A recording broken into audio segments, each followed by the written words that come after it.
तो भाई इस जनरेशन में बेस्ट दो खिलाड़ी तो मेसी रोनाल्डो है। रोनाल्डो एक नंबर पे, मेसी दो नंबर पे, मेसी एक नंबर पे, रोनाल्डो दो नंबर पे। बातचीत तो चलता रहता है, झगड़ा चलता रहता है और चलता रहेगा। गोट कौन है, गोट कौन है भैया, गोट की माँ की आँख। लेकिन थर्ड पोजीशन में इस लिस्ट में थर्ड प्लेयर कौन सा है जो मेसी रोनाल्डो के बाद आता है, इसके ऊपर भैया लोगों का झगड़ा नहीं होता।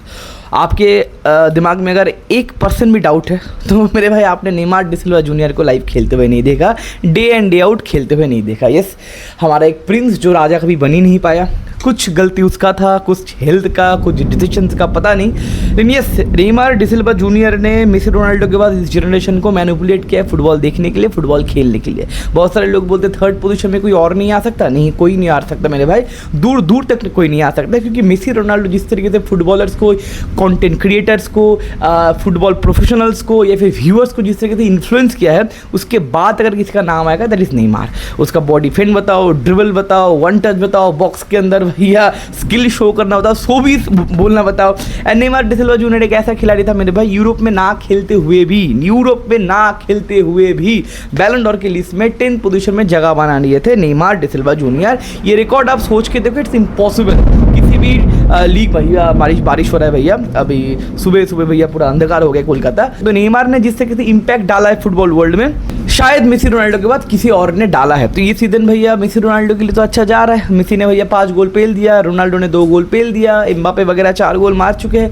तो ये वर्ल्ड कप इनकम्प्लीट था और नेमार के से कहीं ना कहीं नेमार के इंजरी वगैरह था। हम लोग बातचीत कर रहे थे नेमार को कुछ प्लेइंग टाइम मिलेगा लास्ट के मैच में, तो कल के मैच में नेमार को देख के मोटा मोटी भैया ये वर्ल्ड कप कंप्लीट हो चुका है। अब आगे जाके नेमार को कितना मौका मिलेगा ये देखना पड़ेगा। नेमार क्या शुरू करेगा, आई डोंट थिंक सो भैया। कल का जो 15-20 मिनट हम लोगों ने नेमार का देखा, फिजिकल फिटनेस उस तरीके से नहीं है। हाँ, वो फर्स्ट टच बताओ, वो बॉडी फेंड बताओ, वो क्विक टचेस, क्विक मूवमेंट बताओ, वो तो भाई छीन नहीं सकते। वो तो भैया 70 साल तक भी आप छीन नहीं सकते। फिजिकली स्लो हो जाएगा, मूवमेंट कहने की स्लो हो सकता है, लेकिन वो टच आप उससे कभी छीन नहीं सकते। अब अगर पूरा ब्राजील की बात बोले ना, I am really impressed with Brazil मेरे भाई, क्योंकि देखो 2002 का मैंने पहला वर्ल्ड कप देखा था। मैं कुछ बहुत बच्चा था, बहुत ही छोटा बच्चा था। एंड ब्राजील से मैंने 3 प्लेयर का नाम सुना था, मेरे पापा ने बोला था, दैट इज रोनाल्डो, रोनाल्डिनो और काका। काका का नाम मेरे दिमाग में रहेगा क्योंकि हमारे बंगाली में अंकल को काका कहते हैं, राइट। तो वो काका थोड़ा बंगाली फेवर वाला नाम था एंड उसके जहन में रह गया काका। एंड रोनाल्डो मैं सोचा था ये दोनों भाई है, रोनाल्डो रोनाल्डिनो।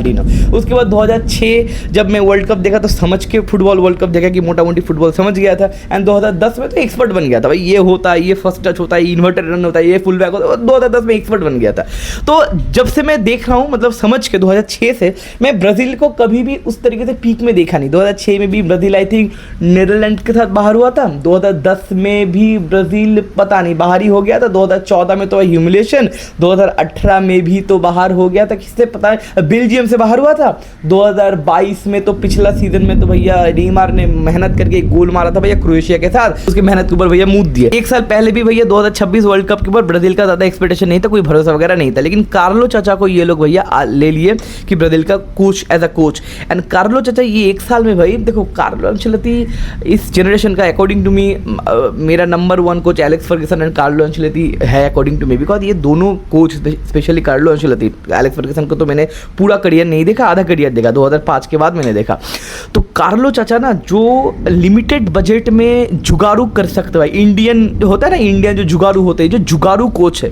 देखो ब्राज़ील के पास ना बहुत सारे प्रॉब्लम्स है, लेकिन ब्राज़ील के पास जो स्ट्रॉन्ग पॉइंट है उसको बेहतरीन तरीके से काम पे लेके आए भैया हमारे कार्लो चाचा। देखो ब्राज़ील के पास मिडफील्ड का लेग्स नहीं है, सेंटर बैक प्लेयर अच्छा है लेकिन फुल बैक्स नहीं है, गोलकीपर ठीक ठाक है, लेकिन ब्राज़ील का जो अटैकिंग जो स्टार्ट है, फिर अटैकिंग में जो क्वालिटी है उसमें तो रफीना निकल गया, एक बैलन डोर वाला रफीना भैया निकल चुका है। लेकिन विनीशियस को फिर से अनलॉक करना, मैथ्यूज कुना से भैया 3 गोल मरवा देना, लुकास पकेतो को सही जगह पे काम पे लगाना, एनरिक को भैया यूज़ करना, मार्टिनेल को भैया यूज़ करना, वो जो राइट हैंड साइड पर रायन बोल के जो बंदा है बॉर्नमूथ का जो 19 साल का लड़का है उसको भैया यूज़ करना। रफीना निकल गया लेकिन बंदा रोया नहीं, रैन को भी खिला रहा है।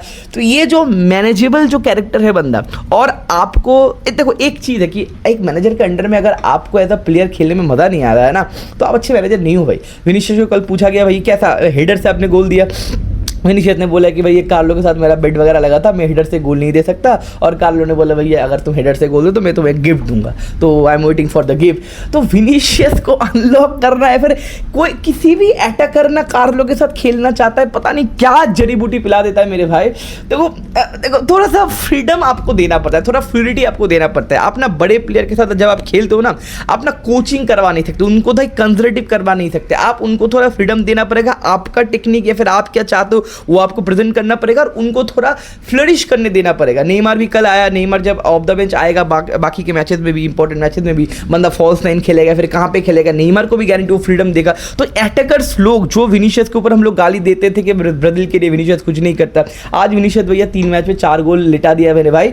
थ्योरी ऑनली भैया जो बकबक कर रहा था वो उससे भैया वर्ल्ड कप में G+ है विनीशियस का भैया ज़्यादा हो चुका है। बंदे ने 3 मैच में 3 मैन ऑफ द मैच भी जीत चुका है बंदा, and 4 goal 1 assist, and 10x वाला जो परफॉर्मेंस की बात बोल रहा था विनीशियस, शायद यही बोल रहा था भाई क्योंकि मिडफील्ड में भी लूकास पक्वेता बताओ, कार्लोस हेनरिक कैसेमिरो बताओ, ब्रूनो गिमारेश बताओ, ये मिडफील्ड का सेटलमेंट बड़े बड़े मिडफील्डर जैसा है, फिर बड़े बड़े टीम जैसा नहीं है, लेकिन इस मिडफील्ड से भैया काम चला रहा है। तो ये जो कुछ प्लेयर्स को लेके एक टीम का माहौल बनाना, ये भाई कार्लो चाचा भैया कर दिया। और सबसे इंपॉर्टेंट बात ये है कि इस वर्ल्ड कप में ना पहला जो क्वार्टर था मोरक्को के साथ, पहला क्वार्टर में बहुत वाहियात ब्राजील ने मैच दिखाया था, फुटबॉल दिखाया था, लेकिन उसके बाद ब्राजील ने जो ग्रोथ दिखाया ना, पिछले मैच में 3-0 हाइती के साथ, अब हाइती भाई ये 2 गोल मार दिया था भाई मोरक्को के साथ, 4-2 से जीता मोरक्को।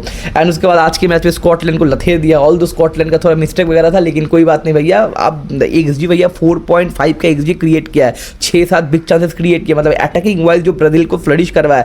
तो कार्लो चाचा ब्राजील को लेके जो मोरक्को का फर्स्ट क्वार्टर था उसके बाद जो डेवलप्ड किया है, तो मेरा देखा हुआ इस बार का वर्ल्ड कप में ना सबसे डेवलप्ड टीम है ब्राजील, जो मैंने ब्राजील को ग्रोथ देखा है। पहले क्वार्टर में प्रॉब्लम था, उसके बाद विनीशियस का एक गोल आया, उसके बाद हाइती के साथ डोमिनेशन, स्कॉटलैंड के साथ डोमिनेशन, भाई गोल खाए ही नहीं, सिर्फ एक ही गोल खाए थे भैया, वो पहले 25 मिनट के अंदर गोल खा गए थे। तो डिफेंसिव में प्रॉब्लम है, रिकवरी पेसेस वगैरह नहीं है, लेकिन फिर भी भैया मोटा मोटी करके 60 मिनट 90 मिनट तो मोटा मोटी 250 मिनट हो गए भैया, ब्राजील गोल कंसीड नहीं किया। अब राउंड ऑफ 32 में जापान मिलेगा, जापान का भी फॉर्म उतना तगड़ा नहीं है मेरे भाई। जापान भी नीदरलैंड के साथ 2-2 का ड्रॉ खेल के आ रहा था, एंड जापान का मैंने मैच देखा था, जापान इज क्वाइट इंप्रेसिव, ठीक ठाक है, लेकिन ब्राजील भैया ओवरटेक कर ही लेगा। जापान का मैच है स्वीडन के साथ, अब देखना पड़ेगा। सेकंड पोजीशन में जो रहेगा उनके साथ मैच होगा, जापान इस कंफर्म नहीं है। अगर नीदरलैंड वगैरह कुछ गड़बड़ हो जाता है, गोल डिफरेंस अगर ऊपर नीचे हो जाता है, तो मे बी नीदरलैंड नीचे आ सकता है, नीदरलैंड के साथ भी मैच हो सकता है, लेकिन आई प्रेडिक्ट भैया जापान सेकंड में आएगा, नीदरलैंड फर्स्ट में आएगा, तो जापानी ब्राजील को मिलेगा, तो जापान को भैया हरा ही देगा। आई थिंक राउंड ऑफ 16 के लिए क्वालिफाई तो हो जाएगा। क्वेश्चन मार्क बहुत ज़्यादा है। एक है रयान जो बंदा है राइट हैंड साइड से, वही बंदा खेल रहा है अब राउंड ऑफ 32 में इंपॉर्टेंट मैचेस में, बंदा वो क्या फ्लरिश कर सकता है, क्वेश्चन मार्क ये है।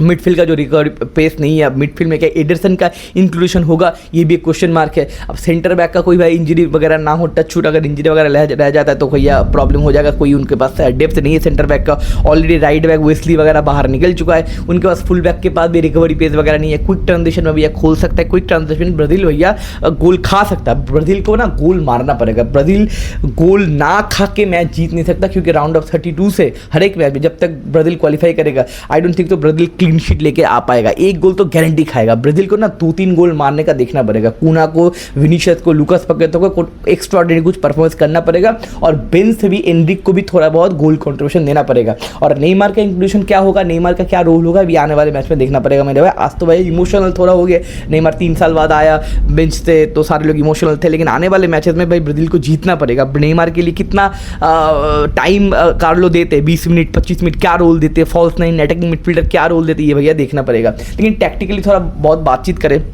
ब्राजील को जिस तरीके से चेंज किया है कार्लो ने।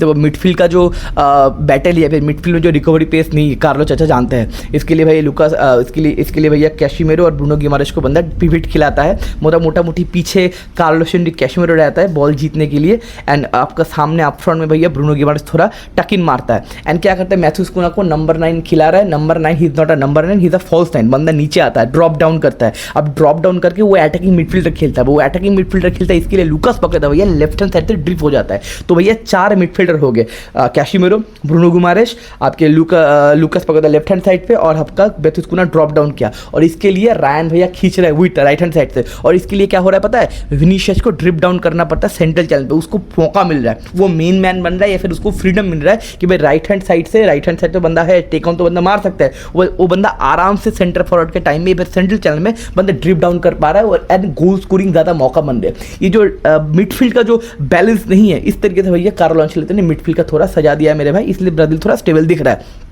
अब बड़ी टीम के साथ जो गुद्दी में प्रेस करेगा, जो कुत्ते की तरह प्रेस करेगा, ठीक है, वो प्रेसिंग जापान गारंटी प्रेस करेगा। अब वो प्रेसिंग सिस्टम में क्या बॉल पोजीशन लूज होगा, या फिर ट्रांजिशन में जो मैंने बताया रिकवरी पे उन लोगों के पास नहीं है, क्या ट्रांजिशन में हम लोग हिट कर पाएंगे ब्राजील को, मतलब लोग हिट कर पाएंगे, इसको और भैया क्वेश्चन मार्क है। लेकिन positioning play, ball cheaply give away ना करना, ये ब्राजील का भैया डेवलपमेंट मेरे को अच्छा दिख रहा है। एंड कहने की जब नेमार आ रहा था, जब नेमार को लास्ट के 15-20 मिनट हम लोगों ने देखा, तो नेमार को लोग ढूंढ रहे थे, क्विक स्पेस में नेमार थोड़ा ड्रिबल वगैरह कर रहा था, 2 सेट पीस भी लिए, 2 कॉर्नर भी लिए, एक तो भैया गैब्रियल के लेफ्ट फुट पे दे दिए थे, गैब्रियल गोल नहीं मार पाए, अगर गोल मार देता नेमार का असिस्ट हो जाता, ठीक है। तो नेमार का या फिर एनरिक का किस तरीके से इंक्लूजन वगैरह होगा, इसके ऊपर भैया बातचीत करना है। लेकिन मेरे भाई कल का मैच देखे ना, मजा आया। ब्राजील को फाइनली मेरे करियर में, मैं जब से फुटबॉल देख रहा हूँ, ब्राजील को पहली बार देख के लग रहा है कि एक टीम है और मजेदार है। आई नो दैट बैलेंस नहीं है, प्रॉब्लम है, हम लोगों ने बातचीत किया, लेकिन ग्रोथ भैया 1 साल के लिए करवा दिया है कार्लो अंचेलोत्ती ने। 2014 में मोटा मोटी ब्राजील ठीक ठाक खेलता था, लेकिन तब के टाइम में ना सिर्फ नेमार ओरिएंटेड था, नेमार और थियागो सिल्वा भाई इंजर्ड हो गए सेमीफाइनल में, आपको पता ही है क्या हुआ था। तो तब के 2014 में भी ब्राजील के पास टीम नहीं था, फाइनली भी ब्राजील के पास टीम दिख रहा है। और इस सीजन के अगर वर्ल्ड कप में कुछ गड़बड़ हो भी जाए, मुझे नहीं लगता वर्ल्ड कप जीत सकता है ब्राजील। कार्लो चाचा को भैया रख दो लाइफ टाइम तक। कार्लो चाचा आने वाले 2-3 वर्ल्ड कप, अगर 10 साल अगर कार्लो चाचा रहेगा, 2 वर्ल्ड कप अगर खिला दिया, ब्राजील को भैया 1 वर्ल्ड कप दिला देगा। कार्लो चाचा के पास इतना पोटेंशियल है, फिर इतना औकात है। अब देखने को देखते आने वाले सीजन में, या फिर सॉरी आने वाले मैचेस में क्या वगैरह होगा। आज रात में वॉच वगैरह करेंगे, पोर्तुगल का भी मैच होगा, बड़े मैच है, France versus Norway, the Kylian goats का, फ्यूचर गोट्स का भी, ये गोट्स रिटायर नहीं लेते इसलिए इनका बात नहीं हो रहा है। तो फ्यूचर गोट्स का मैच है भाई एम्बापे और हालैंड का, तो इसका हम लोग वॉच वगैरह करेंगे। चैनल में न्यू हो तो सब्सक्राइब वगैरह कर देना, लाइक कमेंट वगैरह कर देना। मिलता है आने वाले वीडियो में, take care, bye bye, see you.